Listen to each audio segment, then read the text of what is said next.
I got so much motherfucking design on right now.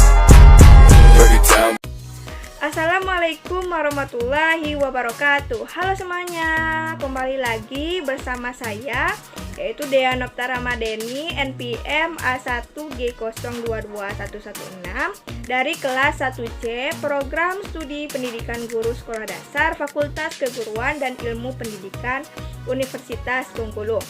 Baiklah, di video kali ini saya akan membahas materi yang ke-11, yaitu tentang efektivitas dan mutu sekolah untuk memenuhi salah satu tugas mata kuliah pengelolaan pendidikan dosen pengampu Bapak Dr. Muhammad Kristiawan Magister Pendidikan. Oke, kita masuk ke pokok pembahasan materinya, yaitu ada 1. Pengertian sekolah efektif, 2. Karakteristik sekolah yang efektif, 3. Model-model sekolah efektif, dan yang keempat yaitu usaha meningkatkan efektivitas dan mutu sekolah.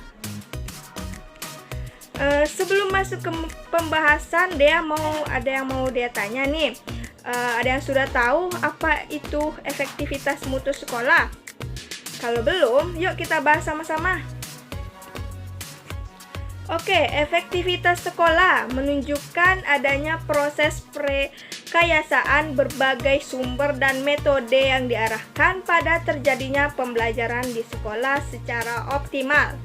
Efektivitas sekolah merujuk kepada pemberdayaan semua komponen sekolah sebagai organisasi tempat belajar berdasarkan tugas pokok dan fungsinya masing-masing di dalam struktur program dengan tujuan agar siswa belajar dan mencapai tujuan atau hasil yang telah ditetapkan, yaitu memiliki kompetensi untuk mencapai tujuan pendidikan. Sekolah harus efektif dari segi kepemimpinan, pendidik, tenaga kependidikan, siswa, kegiatan pembelajaran, iklim pembelajaran, serta keterlibatan orang tua dan anggota masyarakat. Oke, masuk ke pembahasan yang pertama, ada pengertian sekolah efektif.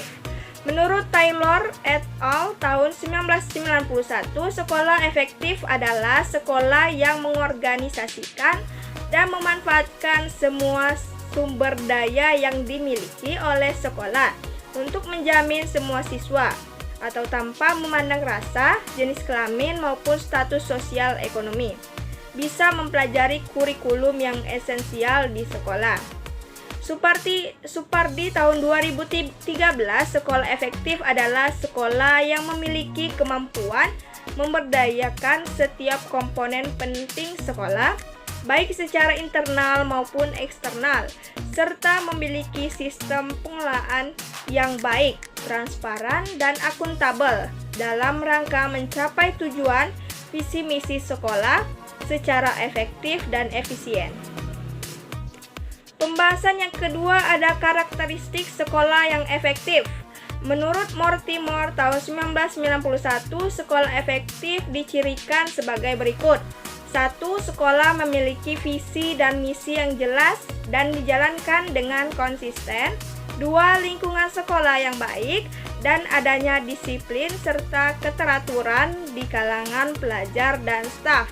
3. Kepemimpinan kepala sekolah yang kuat. 4. Penghargaan bagi guru dan staf serta siswa yang berprestasi. 5. Pendelegasian wewenang yang jelas. 6. Dukungan masyarakat sekitar. 7. Sekolah mempunyai rancangan program yang jelas. 8. Sekolah mempunyai fokus sistemnya tersendiri. 9. Pelajar diberi tanggung jawab. 10. Guru menerapkan pembelajaran yang inovatif. 11. Melakukan evaluasi yang berkelanjutan. 12. Kurikulum sekolah yang terancang dan terintegrasi satu sama lain. 13. Melibatkan orang tua dan masyarakat dalam membantu pendidikan anak-anaknya. Dalam konsep standar nasional pendidikan, maka sekolah efektif harus memenuhi standar-standar sebagai berikut. 1. Standar isi. 2. Proses pembelajaran. 3. Kompetensi lulusan. 4. Standar tenaga pendidik dan kependidikan. 5. Sarana dan prasarana. 6. Pengelolaan. 7. Pembiayaan. Dan yang ke-8 yaitu penilaian. Pembahasan yang ketiga yaitu model-model sekolah efektif yang terdiri dari 1. Model tujuan. Model ini berangkat dari persepsi bahwa sekolah adalah sebuah organisasi. Model tujuan sering digunakan untuk meneliti dan menilai ketercapaian sebuah sekolah. Sebuah sekolah diklasifikasikan sebagai sekolah efektif apabila ketercapaian setiap kegiatannya mencapai atau melebihi daripada tujuan yang telah ditetapkan. Model ini berguna apabila outcome sebuah sekolah jelas, terutama yang berkaitan dengan kualitas pembelajaran, iklim pengajaran, dan pencapaian akademik dan ujian nasional. Yang kedua ada model manajemen mutu total. Model manajemen mutu total mengklasifikasikan sebuah sekolah efektif jika sekolah tersebut berupaya melibatkan dan memberi kuasa kepada semua anggota dalam fungsi sekolah, mengendalikan pembaikan berterusan dalam aspek yang berbeda, memberi kepuasan keperluan, kehendak, dan jangkauan konstituensi internal maupun eksternal sekolah walaupun dalam lingkungan yang berubah.